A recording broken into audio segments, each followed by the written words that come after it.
नमस्कार, एक बार फिर से बहुत स्वागत है आपका आई न्यूज़ 24/7 पर। आप देख रहे हैं अंचल आंचल और मैं हूं आपके साथ मोनिका नायक। तो चलिए खबरों की शुरुआत करते हैं और सबसे पहले हम बात करेंगे मध्य प्रदेश की राजधानी भोपाल की। यहां से उड़े एक गिद्ध अंतर्राष्ट्रीय सीमा पार कर पाकिस्तान पहुंच गया है। बता दें कि गिद्ध को भोपाल के पास हलाली डैम से 30 मार्च को छोड़ा गया था। रिलीज के बाद यह गिद्ध राजस्थान होते हुए अंतर्राष्ट्रीय सीमाएं पार कर 6 अप्रैल तक पाकिस्तान पहुंच गया। 7 अप्रैल को जब इसके मूवमेंट का सिग्नल प्राप्त नहीं हुआ तब world wild life federation India को तत्काल सूचित किया गया। इसके बाद WWF इंडिया ने world wild life federation Pakistan से संपर्क स्थापित किया और फिर पाकिस्तान वन विभाग के सहयोग से इस गिद्ध को खानेवाल जिले में स्थानीय निवासियों से सुरक्षित बरामद कर लिया गया। दरअसल भीषण आंधी और ओलावृष्टि के कारण गिद्ध घायल होकर जमीन पर मिला, जिसे रेस्क्यू कर उपचार दिया गया। फिलहाल गिद्ध स्वस्थ हो रहा है। तो मध्य प्रदेश से उड़े गिद्ध का रेस्क्यू पाकिस्तान में किया गया। पड़ोसी मुल्क के लोगों ने गिद्ध को एक नई जिंदगी दी।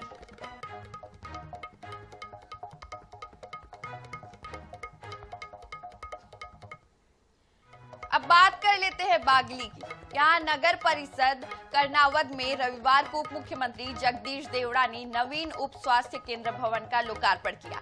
ये भवन पूर्व विधायक पहाड़ सिंह कन्नौजे के प्रयासों से स्वीकृत हुआ था। लंबे समय से इसकी मांग की जा रही थी। कार्यक्रम नगर परिषद के नेतृत्व में आयोजित हुआ, जिसमें कई जनप्रतिनिधि मौजूद रहे। इस अवसर पर अमृत 2.0 योजना के तहत जल प्रदाय योजना का भूमि पूजन भी किया गया।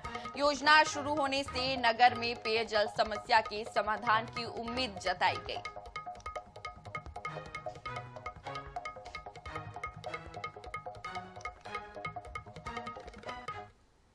वहीं जबलपुर पहुंचे स्कूल शिक्षा मंत्री राव उदय प्रताप सिंह ने एक निजी कार्यक्रम में शिरकत की।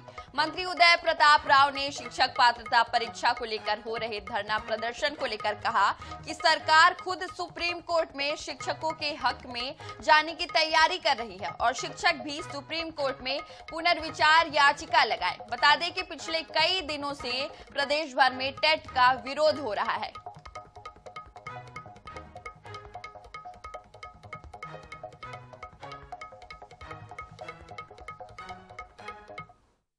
चूंकि जिस समय उनका चयन हुआ है उस समय निर्धारित मापदंड जो अहर्ताएं थी उसको पूरा करके उनका चयन हुआ है, इसलिए उनके साथ साथ हमें भी लगता है कि वो एक तत्कालीन समय की पूरी अहर्ताओं के साथ चुने गए व्यक्ति हैं। इसलिए हम तैयारी कर रहे हैं। हमने विधि विशेषज्ञों से हम बात कर रहे हैं, विभाग से परामर्श कर रहे हैं और माननीय सर्वोच्च न्यायालय में सरकार खुद पुनर्विचार याचिका लगाने के लिए हम लोग अपनी तरफ से आगे बढ़ रहे हैं। पेंशन योजनाएं ये वो योजनाएं हैं जो महिलाओं को सशक्त और आर्थिक रूप से आजाद रहने में मदद करती है, लेकिन महासमुंद में ये योजनाएं दम तोड़ती नजर आ रही हैं। आलम ये है कि हजारों हितग्राहियों को 3 से 4 महीनों से पेंशन नहीं मिला है, जिस वजह से वे कार्यालयों के चक्कर लगाने को मजबूर है। देखिए रिपोर्ट।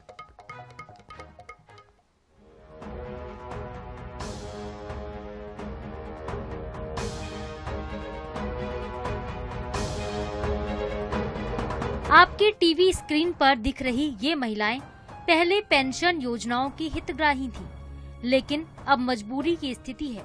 महासमुंद जिले में पिछले 3 से 4 महीने से हजारों लोगों को पेंशन नहीं मिली। इंदिरा गांधी राष्ट्रीय वृद्धावस्था पेंशन योजना के 33,412 हितग्राही, दिव्यांग पेंशन के 966 और विधवा पेंशन के 9,629 हितग्राही भुगतान का इंतजार कर रहे हैं। हर महीने मिलने वाली 500 से 650 रुपए की सहायता बंद होने से उनकी आजीविका पर असर पड़ा है। कुल 44,007 हितग्राही प्रभावित हैं और अब गुजारा करना बेहद मुश्किल हो गया है। यहाँ पर जितने बुजुर्ग महिलाएं हैं, जैसे मेरे जैसे घरेलू घर के काम करने वाले हैं, हम लोग का रोजमर्रा जिंदगी है। हमारे बच्चों को पढ़ाने के लिए यहाँ पेंशन हम लोग को 4-5 महीने से नहीं मिल रहा है, न आ रहा है और हर चीज की महंगाई को देखते हुए बहुत महंगाई हो गई है।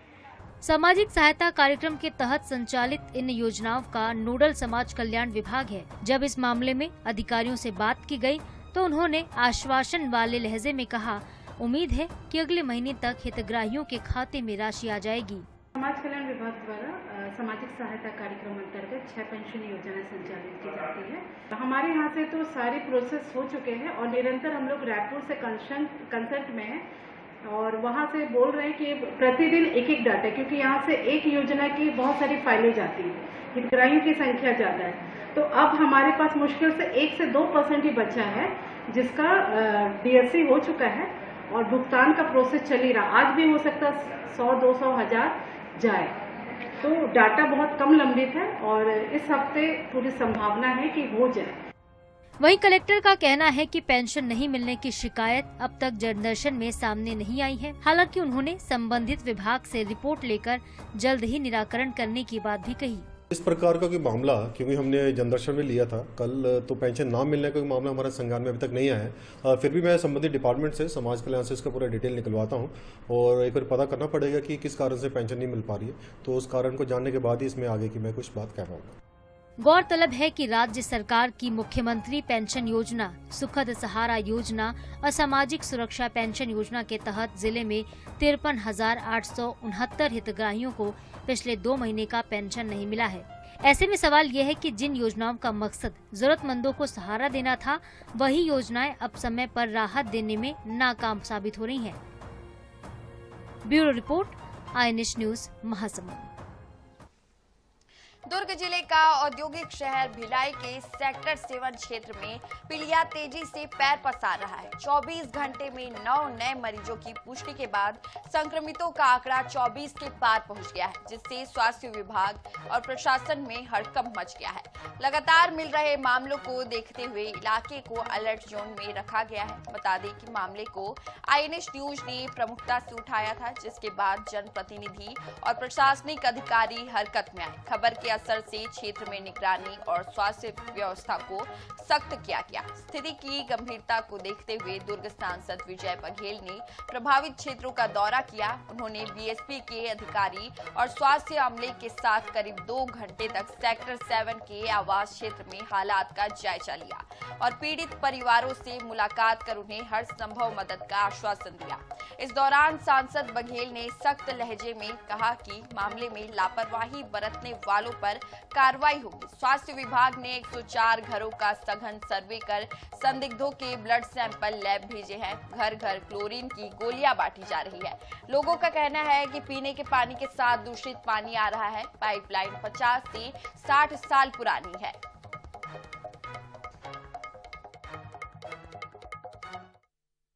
आज यहाँ देखने आए, उज्जवल दत्ता जी ने बताया कि यहाँ पे हमारे सोनू पंडित जी हैं, ये लोग जो जिम्मेदार और लोग हैं, उनसे जानकारी लगी, आप लोग के मीडिया के माध्यम से पता चली।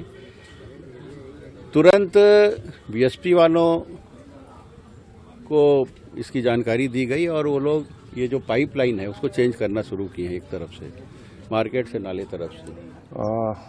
ये सेक्टर 7 स्ट्रीट 37 AB और आपका 38 आसपास के जो इलाका है नाला से लगा हुआ है, जहाँ पे पीलिया की शिकायत मिला था। कुछ बच्चे शंकरा में भर्ती हुए थे। उसके बाद हमको सूचना मिलने के बाद हमारी टीम, जिला अस्पताल की टीम, भिलाई की पूरी टीम, पूरे वर्कर मितानिन के साथ मिलकर लगातार घर घर सर्वे कर रहे हैं। क्लोरीन की टेबलेट और जहाँ जहाँ भी ब्लीचिंग पाउडर की ज़रूरत हो वो दे रहे हैं और बाकी स्वास्थ्य शिक्षा भी दिया जा रहा है।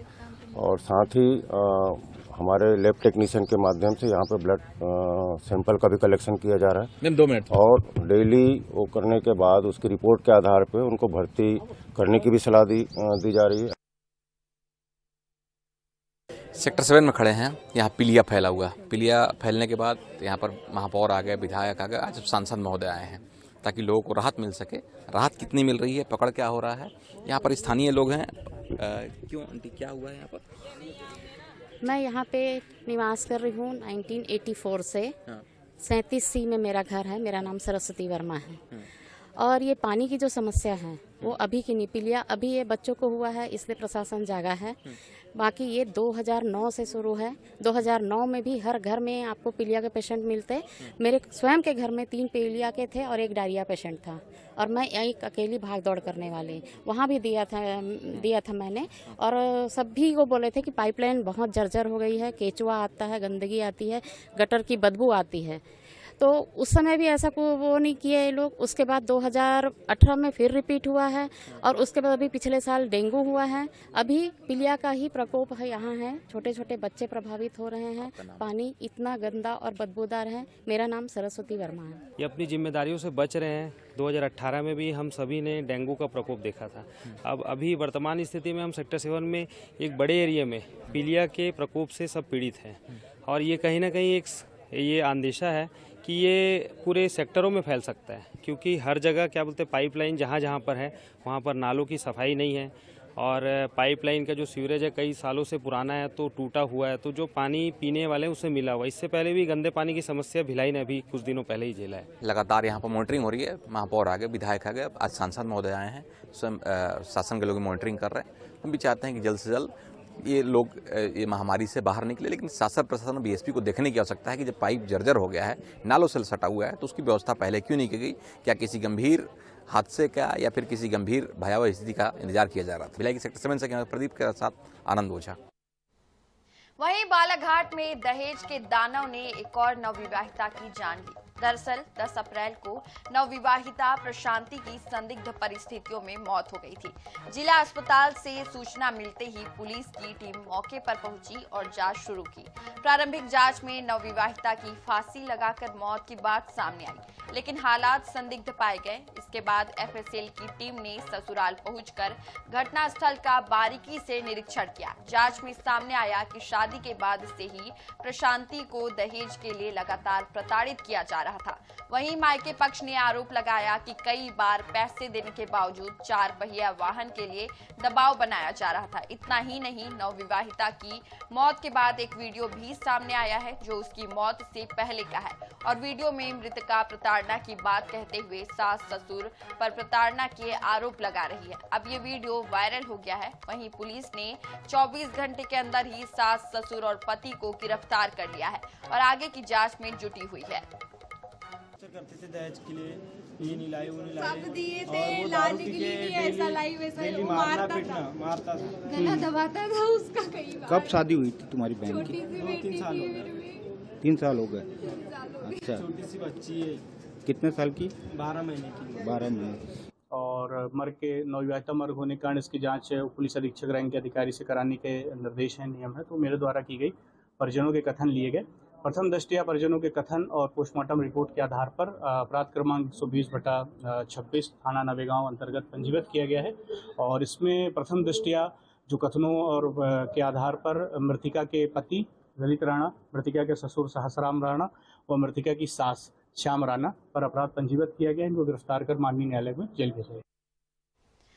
वायरल गर्ल मोनालिसा के फरमान के साथ कथित रूप से भागने के मामले में फिल्म निर्देशक सनोज मिश्रा ने बड़ा बयान दिया है। उन्होंने सोशल मीडिया पर वायरल वीडियो को फर्जी बताया और कहा कि इसका इस्तेमाल कर फरमान विदेश भाग सकता है। उन्होंने मामले में सुरक्षा एजेंसियों और मध्य प्रदेश पुलिस से जांच की मांग की है। वायरल वीडियो में फरमान खान के अजमेर पुष्कर में होने का दावा किया गया है, जिसमें वह मोनालिसा को ढूंढने की बात कर रहा है। इस मामले ने अब तूल पकड़ लिया है और जब राष्ट्रीय जनजातीय आयोग की जांच में मोनालिसा के नाबालिग होने की बात सामने आई। मोनालिसा केस में निर्देशक सनोज मिश्रा का बड़ा बयान है। सो फ्रेंड्स, मोनालिसा का पता नहीं लग पाया अजमेर में। मैं आज आ रहा हूँ जोधपुर। जोधपुर में पता करेंगे। आज जोधपुर में होल्ड है हम लोग, तो आप किसी को पता लगे कि मोनालिसा कहाँ पे है या किसी ने कहीं पे देखा है, कोई भाई बहन हो, मेरे को बताए, मुझे मैसेज करें, ठीक है सर। जिहादी वायरल गर्ल को ढूंढ रहा है अजमेर में, वो फेक वीडियो है, उस पर ज़्यादा ध्यान देने की ज़रूरत नहीं है। ध्यान देने की ज़रूरत इस पर है कि इस बात का फ़ायदा उठाकर ये जिहादी बाहर भाग सकता है, क्योंकि इसके पास पासपोर्ट है। जैसा कि सुनने में भी मुझे कई दिन से आ रहा है कि ये भागने के फिराक में है और नेपाल के रास्ते ये बांग्लादेश जा सकता है, ऐसा लोगों का कहना है। तो मैं इसलिए कह रहा हूँ कि जो हमारी सुरक्षा एजेंसियाँ हैं और जो पुलिस प्रशासन है, इस पर थोड़ा सा गौर करे और ध्यान दे कि कहीं इस सब का फ़ायदा उठाकर वो भाग न जाए। और जिस तरह से वीडियो जो वायरल होते हैं फर्जी, इन पर भी कानूनी कार्रवाई होनी चाहिए, क्योंकि इससे जांच हमारी प्रभावित होती है।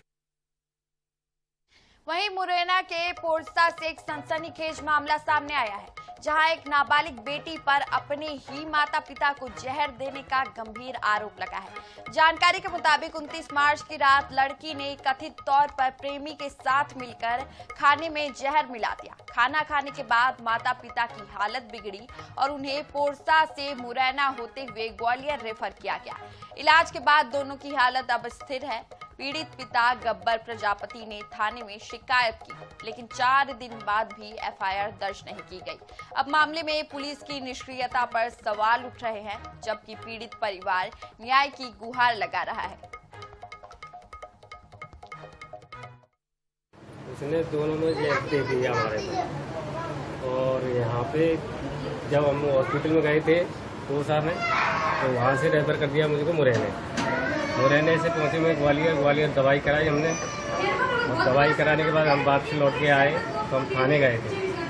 हमने रिपोर्ट लिखाने के लिए कहा था, तो पुलिस वालों ने हमको बढ़ा दिया। तो इसलिए हम बोल रहे हैं कि हम जितने विधायक हैं और मंत्री हैं, इनसे सबसे निवेदन कर रहे हैं, कलेक्टर साहब हैं, इनसे निवेदन कर रहे हैं हम कि हमारी जब ये रिपोर्ट जरूर लेके आएंगे। वहीं शाजापुर में बुजुर्ग से ब्लैकमेलिंग का मामला सामने आया है। दरअसल भरड़ गांव के बुजुर्ग की मुलाकात साल 2022 में शिव मंदिर में आरोपी पार्वती बैरागी से हुई थी। धीरे धीरे वीडियो कॉलिंग के जरिए बात होने लगी। फिर आरोपी महिला ने बुजुर्ग के साथ अश्लील वीडियो बना लिए, जिसके बाद आरोपी महिला ने पीड़ित को अश्लील केस में फंसाने और जान से मारने की धमकी देते हुए पैसे ऐंठना शुरू किया। पीड़ित से आरोपी महिला अब तक 33 लाख रुपए हड़प चुकी है। आरोपी महिला का उसके साथियों राजेंद्र बैरागी, शरद बैरागी और संजना बैरागी ने भी साथ दिया। वहीं शिकायत के बाद पुलिस ने चारों आरोपियों को गिरफ्तार कर लिया है और जांच में और भी रिकॉर्ड खंगाले जा रहे हैं।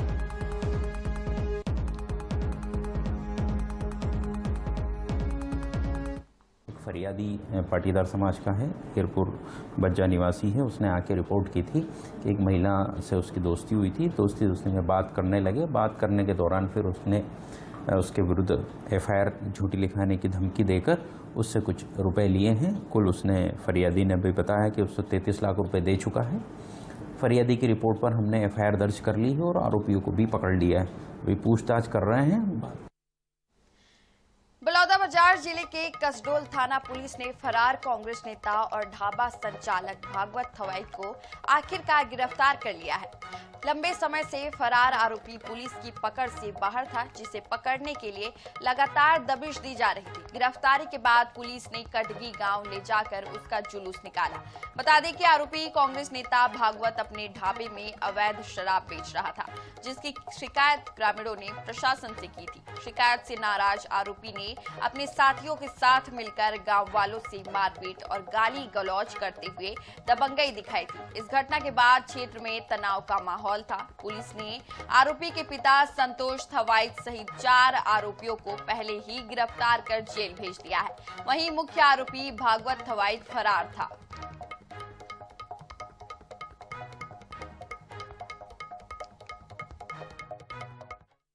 आरोपी भागवत थवाई और उनके साथियों के खिलाफ पूर्व में अपराध पंजीबद्ध हुआ था। तो आरोपी पतासाजी के क्रम में आज उनका आरोपियों को तलब कर मेमोरेंडम कथन लिख किया गया। मेमोरेंडम कथन में उनके द्वारा बताया गया कि हमने घटना कारित जिस हथियार से किया था उस हथियार को अपने ढाबे के पीछे छिपा के रखे हैं।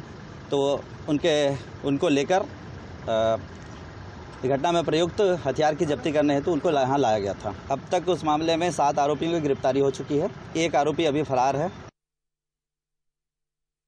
बलौदाबाजार जिले के चर्चित जो घटना कांग्रेस नेता भागवत थवाई जो फरार था, जिसके ऊपर 10,000 रुपये का पुलिस से इनाम रखी थी, उसे आज गिरफ्तार कर लिया गया है। और जो है आज बलौदाबाजार एवं कसडोल थाना पुलिस उसे लेकर जो है यहाँ जो कटगी आई हुई है, देख सकते हैं कि यहाँ पे पुलिस की गाड़ी है। सामने इसका न्यू ढाबा एंड रेस्टोरेंट करके यहाँ पे जो इसका ढाबा है, और यहीं पे जो है उसके शराब जो अपने ढाबा में शराब बेचा करता था। और इसको लेकर ही एक ग्रामीणों की शिकायत के बाद ग्रामीणों ने से मारपीट एवं जो लड़ाई झगड़ा किया, इसके बाद से वो फरार चल रहा था।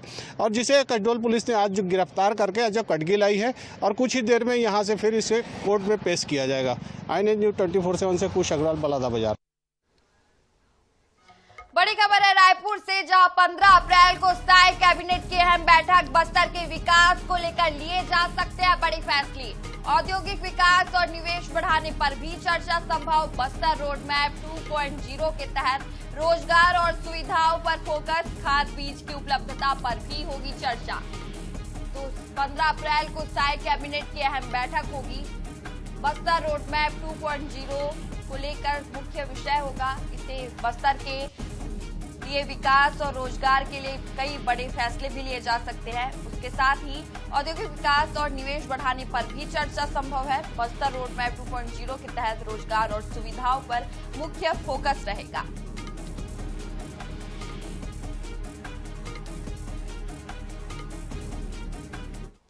तो इसी के साथ फिलहाल इस बुलेटिन में इतना ही। रुकते हैं एक छोटे से ब्रेक के लिए, जल्द लौटेंगे।